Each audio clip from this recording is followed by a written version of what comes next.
Your Excellencies, heads of state and government, distinguished delegates, ladies and gentlemen, this Brics dialogue comes at a critical time for us as nations in the global south, a time in which three consecutive global crises, namely the COVID-19 pandemic, climate change impact,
Excellencies, today we gather against a backdrop of uncertainty as the world grapples unprecedented multitude of global crises.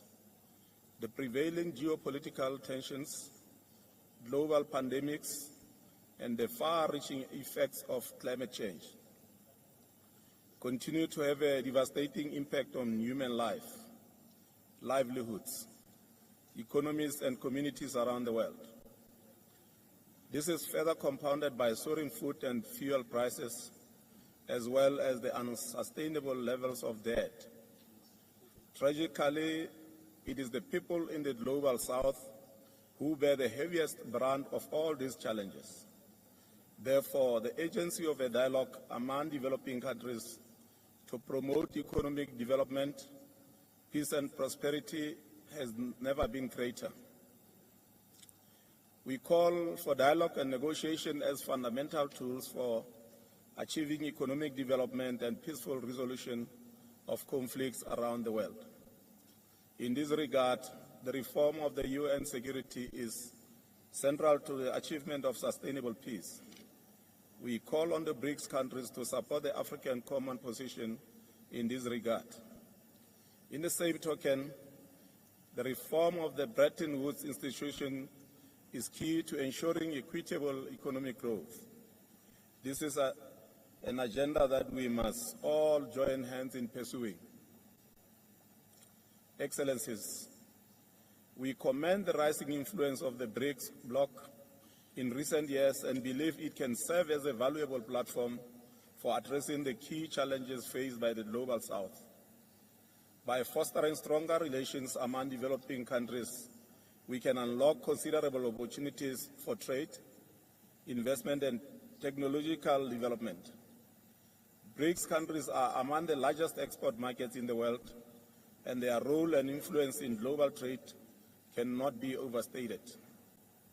There are considerable opportunities for Brics countries to pursue in Africa, including opening up the markets for products from smaller countries, investing in key sectors such as manufacturing, agriculture and agro-processing, services industries, energy, tourism, transport and general infrastructure in small countries like Lesotho, and extending support to our countries as they strive for industrialization and technological advancement.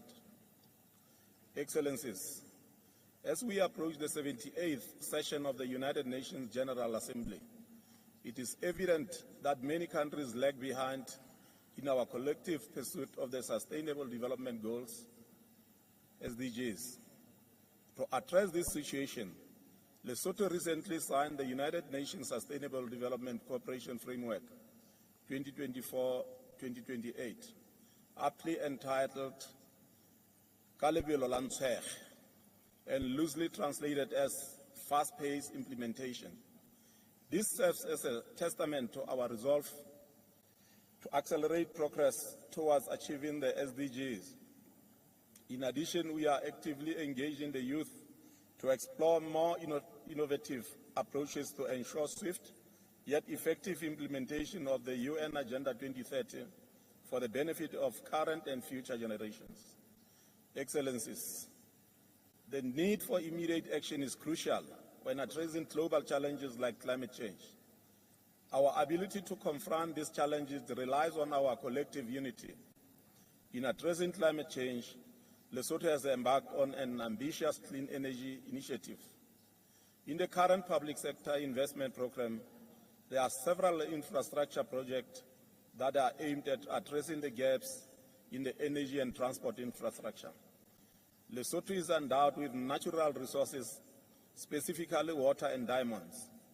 Moreover, we have a huge potential for green energy generation, such as hydro, solar and wind power for domestic markets and export into the Southern African power pool. We therefore invite Brics countries to partner with us and invest in these ventures which offer guaranteed lucrative returns on investment. Allow me also, Excellencies, to inform you that we are planning to convene the Water and Hydrogen Conference and Expo in Maseru, Lesotho from 12 and 13 October 2023.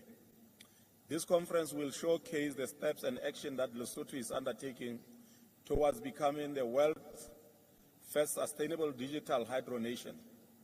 We welcome strategic partners with like-minded nations and institutions. We invite all of you to grace this groundbreaking conference with your presence. Further, we recognize the importance of infrastructure as catalyst for promoting economic growth and attracting private investment. Therefore, the development of air transport and road network is equally important. In light of this, the government has prioritized the construction of interconnecting roads that will link Lesotho and certain parts of South Africa with the Port of Durban. Moreover, efforts are being made to enhance and upgrade the international airport. This presents an auspicious opportunity for investment and collaboration with the Brics countries and the business sector. Excellencies, as I conclude my remarks, allow me to indicate that with the establishment of the new development bank, we anticipate funding opportunities to implement various agreements, such as the African Continental Free Trade Area Agreement and China and India Provincial Arrangement. These funding possibilities can facilitate real growth and meaningful participation in regional and global value chains. Even as that happens, we need to place greater emphasis on the three fundamental pillars underpinning Brics, namely promoting financial and economic development through cooperation and openness, respecting the sovereignty of other countries and pursuing peaceful resolutions to conflicts, and working to ensure justice and representation in the global governance system. With Brics and Africa in partnership, the better life for all is achievable. I thank you.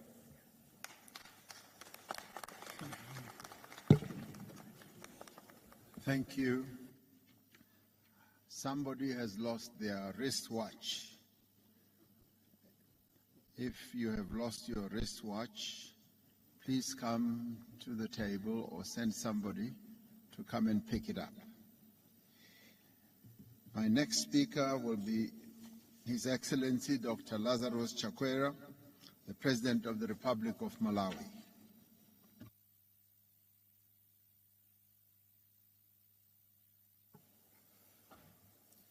Your Excellency, Mr. Matanzanialeo Ramaphosa, President of the Republic of South Africa and Chair of the Brics.